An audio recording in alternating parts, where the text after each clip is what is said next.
The Saints offense rebounded in day 7 practice. In the early returns for day 8 practice, they did it again. Good news to hear.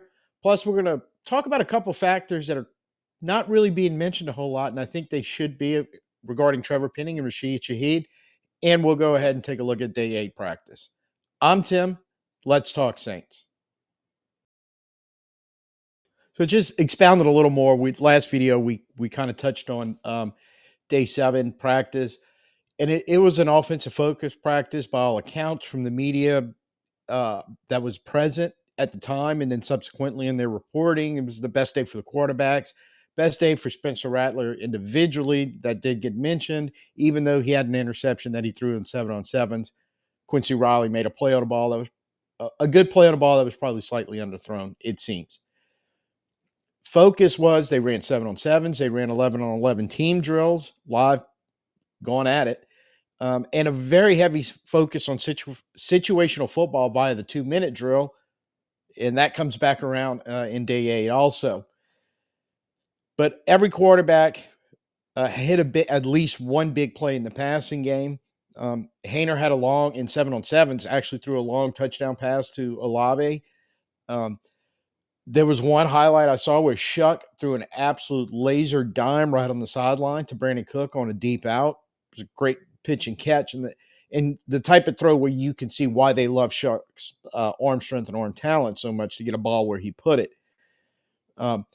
Rattler, the long TD pass on team 11-on-11s to Tipton, and this came after the pick he threw on a kind of similar pass route, similar situation. So overcome adversity, make an adjustment, he throws a touchdown. And we had mentioned yesterday the more highlights of Rattler and Shough really using the athletic ability, run around and make plays.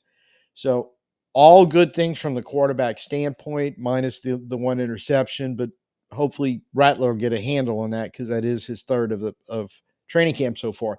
Not a lot of mention yesterday in the running game, but as clips and more stuff started coming out yesterday evening and last night, I'm filming this on Thursday, by the way, you started seeing more and more. Now, we knew about Velus Jones in the 2-minute drill, the situation where gutsy play call by Kellen Moore with 25 seconds left in the simulated 2-minute drill, no timeouts left. He runs a draw play to Velus Jones, who houses a 35-yard touchdown run. Saw the replay of that. Oh, he is fast. But also some clips started emerging of the regular one offense with Kamara getting some rushes in, a couple of nice runs that was highlighted. And one of them, I'm pretty sure that I think they blew the whistle a little early and he ran it out to the end zone, but I think he'd have scored anyway. It was like without the premature whistle, it looked like he had broken that one open. Wanted to bring up those specific running plays. And there was a couple more, and even a couple nice running plays that go all the way back to the Monday practice where the offense did struggle. And we mentioned this briefly that the offensive line stepped up yesterday after by and large being manhandled by the defensive line. And so I think, we can draw the correlation that better offensive line play, you're going to get some better quarterback play. You're going to get more opportunities for your playmakers to make plays. Yesterday's day 7 practice, there was a lot of clips of the defensive backs, especially Kool-Aid and some Quincy Riley, among all of them, really fighting and fighting hard against receivers, trying to get downfield. And the receivers, Olave and Shaheed especially, kept coming up, fighting back, managing to get open and making tough catches when they couldn't quite get a step on those guys. And also not coming up with balls because the defensive backs had stuck through it and broke it up. All that possibility happens because we were getting some time for our quarterbacks to run through the progression, the receivers to get downfield, for all this to play out. So I think we acknowledge, but have to continue to acknowledge that the offensive line has made a step up, at least in those 2 to 3 days between practices, and must continue to do it. And to me, that's one of the things that is accidentally getting overlooked in this training camp because the focus is on the quarterback battle, rightfully so. it's hugely important to our success in 2025, the success of our rebuild or reset or whatever they want to call it that we're currently doing. And everybody wants to know how it's going to work out and trying to be patient. And while you're focusing on that, because my rep- internet, reporting, what's getting put out there, there's a heavy focus on the quarterbacks. Every now and then you get a mention of something else that's important. And I do want to bring that up. And I think one ties directly into this because we, not necessarily we, the fans in general, I should say, and the media in general, will throw some mentions about Trevor Penning's transition to guard. We'll talk a little bit about what Rasheed Shaheed had done in the offseason, what he's doing now. But I think every now and then, just we need to take a step back, focus in on those guys like that anymore, like guys like that a little more, because look, and that's just picking out two. There's going to be some more buried in there. We may talk about later in camp, but that's just two that if you stop them and think and really realize what's going on there, how much that's going to help. Obviously, the team overall, the better they both play, but could be two real big boosts for young quarterbacks trying to figure this crap out and fighting for a starting quarterback job. Trevor Penning's move to left guard. I don't want to say it hasn't been mentioned. It's more of a under mention. Maybe should be a little more over mentioned because of the importance of this move needing to work out. And specifically, not only does it need to work and he needs to get better, it's specifically in his pass blocking. That's always kind of been the hang up. And for a former first round pick, I will have to say this. Not a lot of blame in my book goes to Trevor Penning. I know there is some. Okay. I can't specifically tell you what, but I don't think he's completely blameless. But at the same time, I am a firm believer, in my opinion, and I don't think anybody can shake me off of this, that the former coaching staff not only didn't do him any favors, but quite frankly, excuse my French, they kind of fucked him over in the way it was handled his first 2 years in the league. What we saw last year was such a vast improvement over everything combined we saw in his first 2 years is it's given me some hope that this is going to work out. Because look, my opinion, those first 2 years, they were wasted on him. And then I don't, like I said, I don't think it was so much on him specifically, but specifically on Doug Marrone not being able to develop him. He was a raw, athletic, talented prospect. Everybody talked about his strength, his run blocking, which was great coming out of college, and it's quite honestly been very good in the NFL when he gets a chance to do it. It's pretty much a nasty disposition. He likes to run through, run over, stomp into the ground, basically defenders. And it was that pass blocking issue that kept creeping up. In the modern NFL, you got to pass block. In fact, there are linemen out there who are great pass blockers, can't run block their way out of a wet paper bag. They're still going to start making a lot of money because they can protect the quarterback.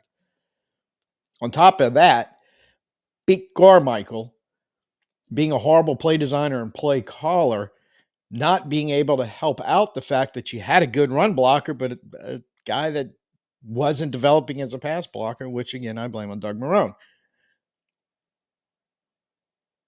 You look back at 2024 and you realize he went from whatever you want to call him those first 2 years to, I use the word serviceable. He was a serviceable right tackle in 2024. The biggest credit goes the development he got basically in an off season when they were hired from offensive line coach John Benton and senior advisor Rick Dennison, a former offensive line coach. That's two of the best in the NFL to do it. And what they were doing and helping to develop him, turning him into, like I said, a very serviceable right tackle. Even when things were going bad for us last year, I could say this about the offensive line as it was getting ravaged with injuries. Penning was still rolling out there right tackle, and I felt okay about it. He was the least of my worries. Going into the season, he was probably the biggest. I mean, top of that, you had an offensive coordinator who fully understood where his limitation was. Everybody in the league knew it. It was no hidden secret. So let's scheme up some plays and some help for him in the passing game when everybody knows we're throwing the ball and he's got to hold up. I said this all last season. It was amazing the way they used Foster Moreau, especially, but the tight ends in general, to chip that edge rusher, to give some help to Penning, where it basically amounted to, even if it's slowing down for a second and then passing him off to Penning, it was giving Penning a fighting chance to not just get, like he was a lot in his first few years, beat right at the snap of the ball in the first step. Took that away, and then he, again, he still struggled at times. I'm not saying he was a godsend in pass protection, but it was infinitely better than what we had seen the year before.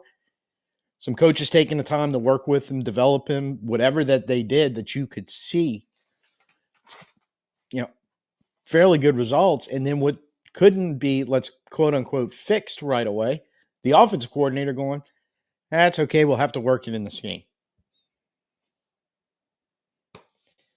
So that improvement just last year, because I mean, if I had to put a percent on it, it's over 100% improvement, in my opinion. So first thing, I was amazed most of the year from what we were seeing, just still seeing what we did see the first 2 years in his run blocking. Now going, that's not a guaranteed, 3rd and 13 is no longer guaranteed pressure and possible sack coming over Penning. Like, no, even if he needs the help, it doesn't matter. He's getting the help. He's doing his job after that. There's nothing wrong with that, because that's not an uncommon thing to see around the NFL. It also confirmed my indictment of the previous staff, which I just reviewed, and looking at the current staff we have, it's like, hopefully we could see even more improvement where he can go from serviceable and reliable. I probably should mention that. I think he was fairly reliable last year, especially compared to his first 2 years. But to being, hey, now we're getting good offensive line play where we know he's mauling people in the running game, and we're going to be able to run the ball behind him, or he's so athletic, we're going to be able to move him in the run game and let him pull and knock somebody onto the ground. But the scheme development too, where there are some deficiencies there, there's a way to scheme and work around it. They will find it and be able to use it, much like, look, I wasn't the biggest Kubiak fan last year, but I didn't hate him either. But one of the things I respected was his ability to kind of try to patch it together and cover up the blemishes. It's just, I think at some point there was too many blemishes to cover because of the injury problems and other stuff. But that's what Moore's calling card is also. And between Moore, Nussmeier, Nugent, and Paganetti, both in the run game and the passing game, I'm looking for improvement from all our offensive linemen. But I keep looking at Trevor Penning and going, if they can do what Dennison and Benton and Kubiak did last year, this has a real chance of working out. And if this works out and eliminate now with a healthy McCoy, because the key to the offensive line is definitely Eric McCoy staying healthy. Now with, two forces in the middle, both in the running game and able to protect them and stop Philly. I still flash back to the nightmare, but they weren't the only team that rolled in with, forget about the pressure on the edge. That was bad enough. But what was coming right up the middle in the quarterback's face all game? Not to mention what they could do in the running game. Penning gives you a guy to counterbalance that. And around the league, more and more teams are finding those big, athletic, hard-to-handle defensive tackles who are effective in the running game. But now, all of a sudden, they may not have high sack totals, but they're causing so much chaos right in the quarterback's face as soon as the ball snaps. The sack totals are coming from somewhere on that defense. So now, I before we wrap this up, I do have to say, when some of the later video was coming out last night about when we were talking last segment, offensive line versus defensive line, there was one that came out on him that I saw was him versus Nathan Shepard. My opinion, it was probably a win for Shepard, and I think there's a good chance an official would have thrown a flag on holding on Penning. I bring this up, two reasons. One, there's still work there to be done, and I think we all know that, but I'm going to specifically say it to make sure we know it.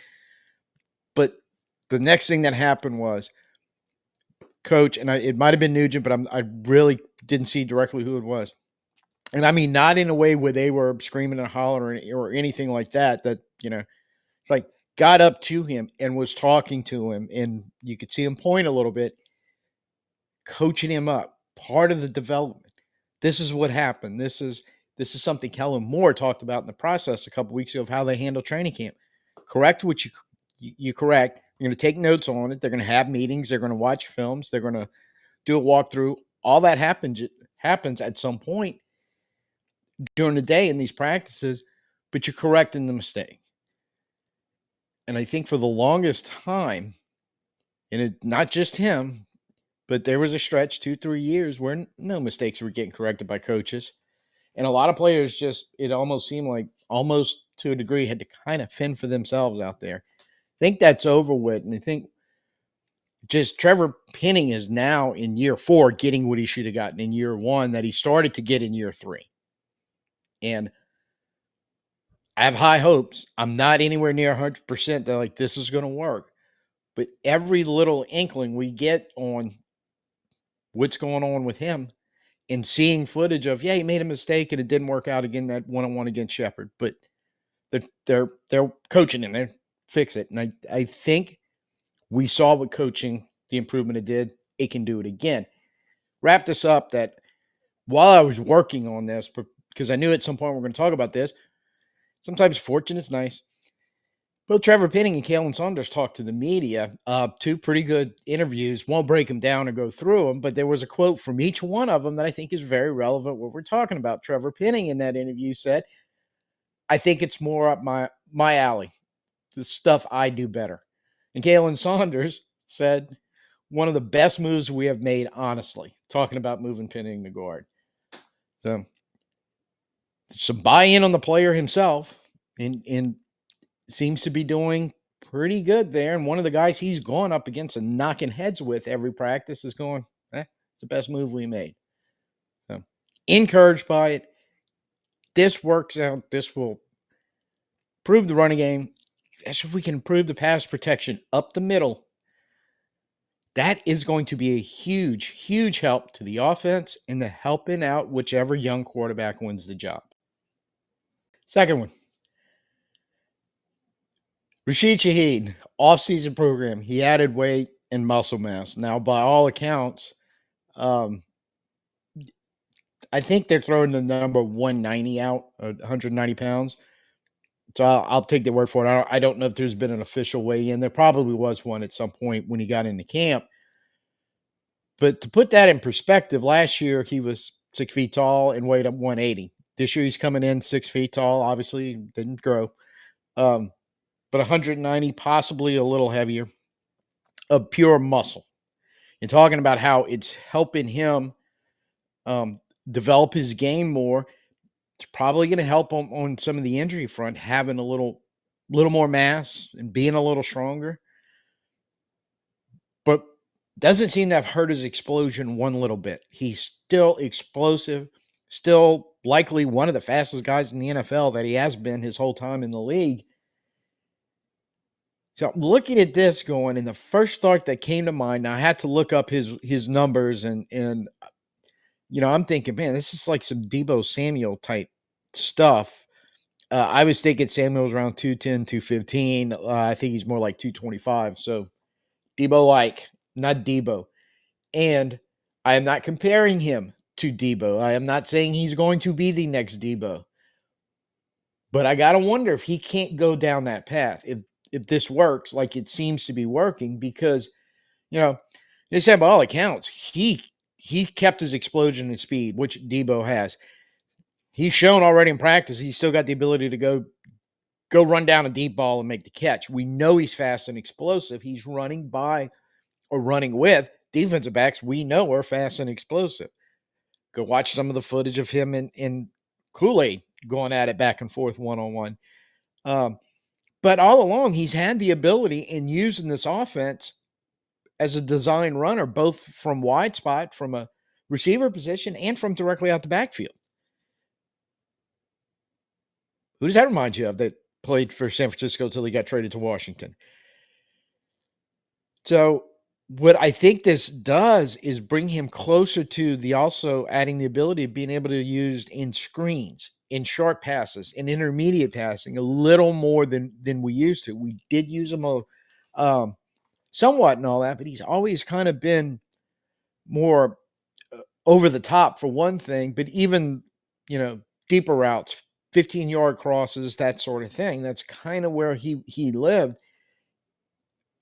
A little bigger or a little stronger. And adds a new dimension to his game. He's also been noted that he's spent the offseason and also in training camp this year working on his routes to become a better route runner, which is going to help him in those short and intermediate routes when he needs to get open. He had it was very early in camp, beautiful quick slant that he caught and was gone before anybody even realized that we were running a quick slant. It looked like on the video. So I think that extra weight and muscle becomes a game changer because it makes him very dangerous now in yards after the catch because it's an added dimension. Finding space when you're as fast and explosive as he is anywhere on the field makes you dangerous. But now in tighter spaces around the line of scrimmage, let's say the screen game or short, very short passing game, and those are stuff that can help young quarterbacks out when that's in the repertoire and you have a guy that's going to be a little more physical in there because they may have to be before letting the speed and the explosion break him out or break the play open. So that run after the catch version of Rasheed, which has been good, can get a whole lot better the closer he gets to because Debo, and he's not the only one, he's just the one we all know, but similar receivers who may not be those 6'4", 230 monsters out there that can manhandle defensive back. Smaller, faster, and explosive, still bringing enough strength and enough weight that it's still difficult for the defensive backs to deal with. But now you're thinking about their speed and their explosion like a smaller, faster receiver, sort of like Shaheed was last year. It's a lot for a defender to handle. You just keep piling on more and more stuff for him to handle. And if you in an innovative offense and play caller like Kellen Moore can be or should be in this role, you've got a real weapon there that's a real compliment for Olave because now you don't have two receivers who and they're different in the way they're used, but they're more similar than they are different. Now that extra dimension that you could put on Shaheed, tipping into some of that in his game, got a true compliment for Olave. And as we talked about in earlier, the offensive line can keep getting better and hold up and give protection and time and the ability to find space, whether we're running it or throwing it to these guys. All these little things are going to add up, going to make this team better. And more importantly, is going to keep giving better chances to our young quarterbacks to develop, which is, we started off talking about this. That's the main focus. And it will be, until the issues decide it. But these smaller, I don't want to say less important because they are important. Just they're not front and center in our mind because the quarterback competition is so important. But these issues, and there's more, they're going to play a huge part in it. Just wanted to take some time to recognize two of them. Day 8, it was a closed practice to the public. It was an indoor practice in full pads. Referees there, and this sounded like some pretty much live action going on. It was media only, and I'm not sure if they were there for the whole practice or not. But what I am sure about, by all accounts, both pull ups and tweets. Luke Johnson was saying most fun practice and competitive, super competitive, lots of trash talk. And he's saying Kellen Moore might be pushing the right buttons. Ross Jackson, along the same sentiments, was talking about how energetic it was, how, look, and he mentions this in a couple of other tweets that when they were going live, and especially in the 2-minute drill at the end of practice, it was the defense was trying to stop them from scoring. The offense was vigorously pursuing points on the board. And when they're talking about the intensity, they didn't say it, but I was getting an impression when they were thinking this is the closest to a game feel we've gotten so far in training camp, and it was awesome. Jeff Duncan chimed in and was like, "Man covers has covered the Saints for nearly 3 decades, and he's same line of thoughts about the energy, the intensity of the practice, and how competitive it was, and the fact that this is one of the few times when they're actually talking about the plays from a standpoint. He's saying plays being made from both sides at all levels. The kind of thing that we want to see in training camp. You know, we had been talking. It seemed like one sided and mostly on the defense, but the offense would have a rebound day, including yesterday or day before yesterday, actually, as I'm recording this on Friday morning. But then yesterday, you saw what we really needed to see, which is both sides battling it out, any given play, any given series, any given um, point in the practice. One side getting the better than the other. The other, here we go. We're going to use Kellen Moore's phrase once again: overcoming adversity, making an adjustment, and coming out on top on the next rep or the next drive or whatever the case may be.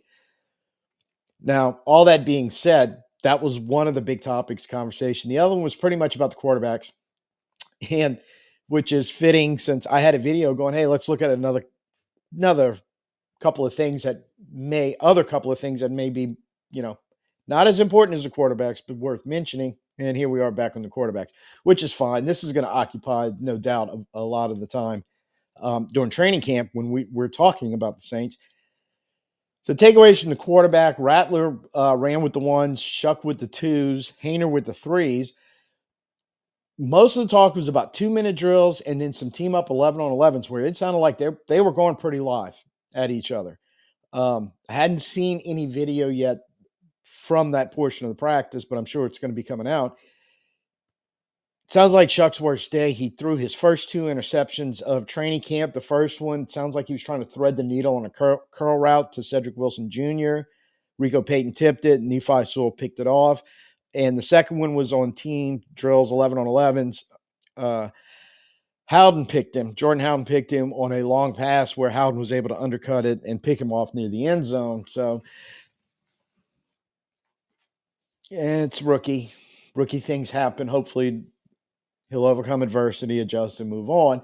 And actually, he did rebound somewhat in 11 later on in 11 on 11s after throwing the pick. He threw a touchdown pass to Mason Tipton, and he was credited for one of the better plays of the day off of play action, hitting Matavau across the middle, for which turned out to be a big gain. Rattler had a 12-yard TD pass on 11 on 11s, but Haener was the guy that they kind of talked about the most, even though he was running with the threes. I understand it was the third team defense he was running against. He was also doing it with the third team offense.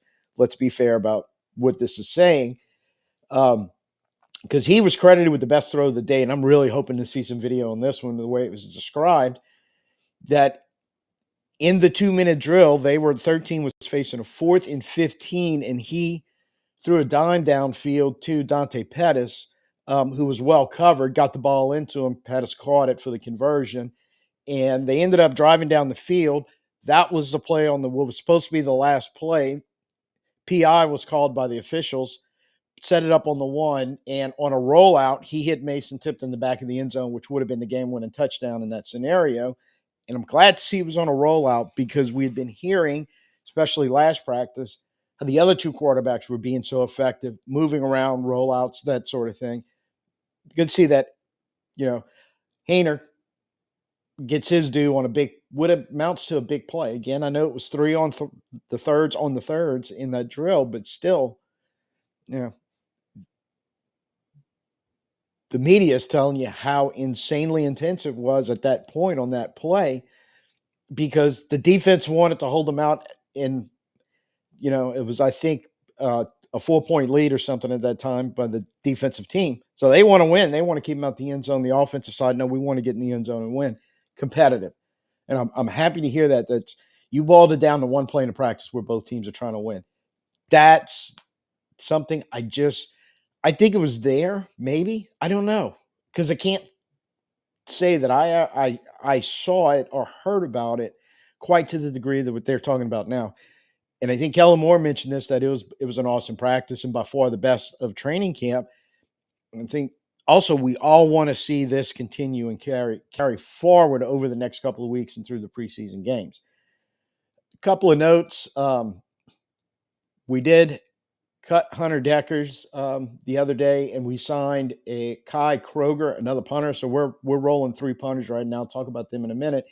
And as of this morning, there was a source. I didn't catch who dropped this first, but the beat writers started. It might have been Jordan Schultz, but I'm not positive. Was crediting a source that the Saints were re-signing offensive guard, backup center Shane Lemieux, who was on the roster all of last year. Hadn't seen anything more on it, but it was being repeated. It's like, yeah, sources out there say the Saints are expecting another move, and probably by the time this video comes out, we'll know one way or the other whether he was signed. On the special teams, Groupie 5 for 5 on the day. He hit an extra point, 40, 46, 51, and 53 yarders.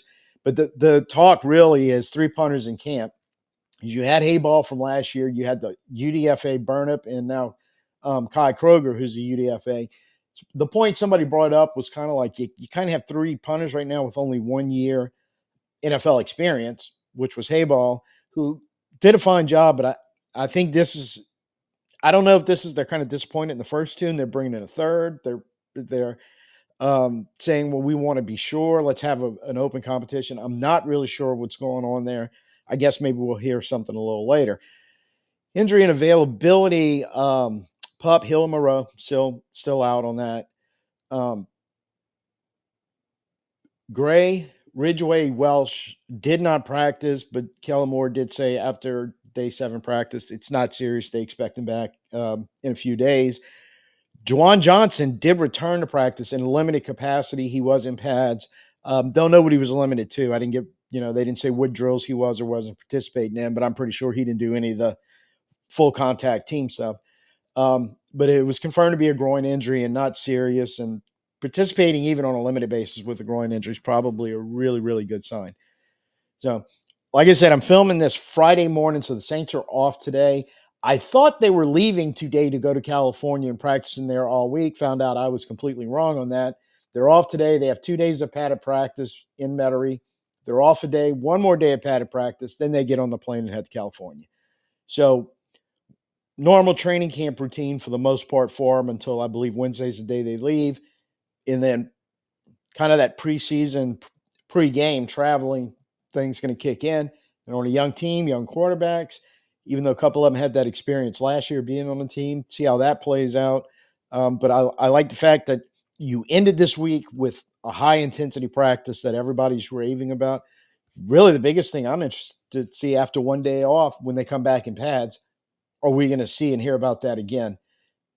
Also, can we stay on a competitive level where we're no longer having the conversation? The defense clearly won this practice, or the offense rebounding and clearly won.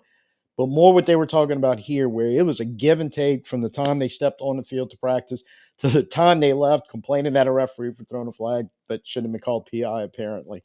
So that's where we're staying right now. I do anticipate this week coming up, we'll start diving into the depth chart by certain positions for sure. Quarterback, because yes, in my own mantra, we'll talk about a few other things when we mentioned Penning and Shaheed.